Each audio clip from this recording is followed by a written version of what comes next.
Ya, oke, mari kita sambung lagi kelanjutan dari novel Player Who Return After 10,000 Years. Kang Woo kembali menjelaskan kepada Baekhwayeon dan juga Yeonju kenapa kultus iblis pasti akan tertarik dengan perangkap ataupun rumor tersebut.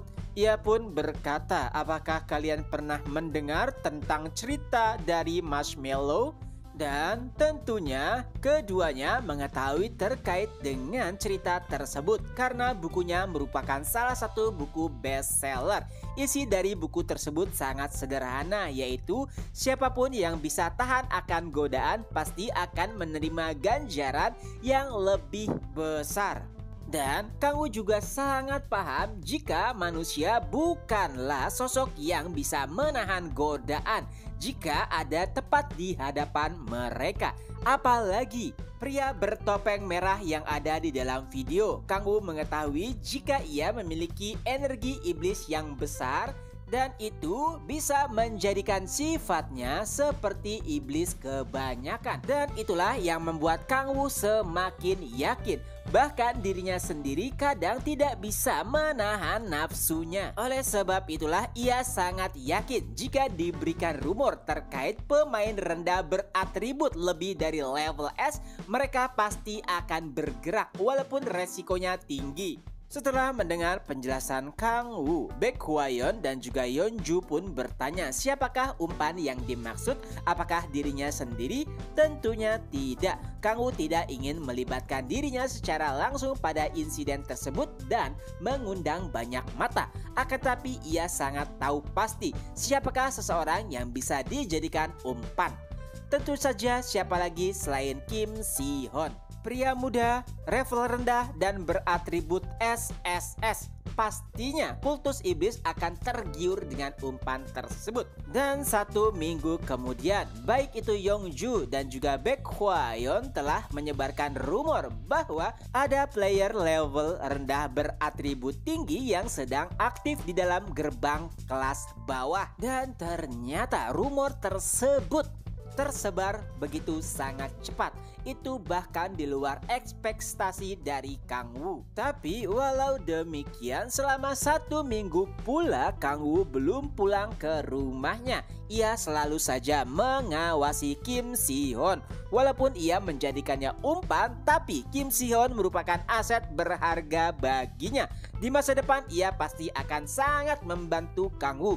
Oleh sebab itulah, untuk berjaga-jaga, ia pun terus mengawasi Kim Si-hyun. Kali ini ia sedang berada di dekat rumah ataupun apartemen milik Kim Si-hyun. Tapi melihat dari apartemen yang ia tempati, nampaknya itu bahkan lebih buruk daripada apartemen yang ditinggal oleh Han Sul. Saat itu Kang Woo melihat jika Kim Si-hyun sedang merawat seorang pria paruh baya. Dan nampaknya itu adalah ibu dari Si-hyun. Kang Woo tidak sadar ataupun tidak mengira jika Si-hyun hidup dalam kemiskinan. Dan beberapa saat kemudian Si-hyun pun berpamitan kepada ibunya karena ia akan melakukan aktivitas hariannya, yaitu berburu dengan rombongan Han Sul. Tapi saat itu Kim Si-hyun terlihat sangat kesal. Sambil menggenggam tangannya, ia pun bergumam, "Lihat saja, sebentar lagi aku pasti akan membuat kalian membayar hutang ini." Dan tak lama kemudian Kim Si-hyun pun naik kereta bawah tanah untuk menuju gerbang kelas C. Itu adalah gerbang yang dulu pernah Kang Woo masuki. Dari situ saja Kang Woo menyadari jika perkembangan mereka sangatlah pesat. Hanya beberapa bulan saja mereka telah mencapai level 20 lebih dan mendapatkan kebangkitan ketiganya. Padahal baru beberapa bulan yang lalu juga mereka berburu di gerbang kelas D, tapi kali ini sudah naik ke kelas C. Dan saat itu Kang Woo masih mengikuti Kim Si-hyun, tapi tentunya Si-hyun sama sekali tidak menyadari kehadiran Kang Woo. Sekeluarnya dari stasiun bawah tanah, Kim Si-hyun pun disambut oleh anggota partinya. Ada Kang Tae-soo, Han-sul, dan juga Yoon-bi. Nah, di sini Si-hyun menyadari jika nampaknya Han-sul terlihat sedikit muram. Ia pun menanyakan hal tersebut kepada Han-sul. Lalu Tae-soo pun menjelaskan, nampaknya sudah seminggu Kang Woo-hyung belum pulang ke rumah. Itulah mungkin yang menjadi alasan Han-sul sangat sedih. Bahkan tidak ada kabar mengenainya. Han-sul sudah berusaha untuk menghubungi Kang Woo, akan tetapi ia belum mendapat balasan. Lalu Kim Si-hyun pun menjelaskan, Kang Woo-hyung saat ini merupakan player tingkat tinggi, jadi mungkin saja ia sibuk. Dan alasan kenapa tidak memberikanmu kabar mungkin saja itu karena ada alasan tersendiri, jadi tenang saja. Mendengar perkataan Si-hyun, nampaknya Han-sul mulai menjadi tenang. Walaupun awalnya ia sempat berpikir hal-hal aneh terkait Kang Woo, tapi nampaknya kecurigaan itu menghilang setelah Kim Si-hyun memberikan beberapa pernyataan. Dan pastinya ada satu orang lagi yang merasa sangat khawatir karena Kang Woo tak kunjung pulang, yaitu Echidna, makhluk panggilan Kang Woo. Ia bahkan sangat gelisah terkait dengan hal tersebut. Lalu beberapa saat kemudian Han-sul pun berkata, baiklah, kita juga harus meningkatkan level agar bisa berburu bersama dengan Kang Woo Oppa. Dengan itu mereka semua pun memasuki gerbang.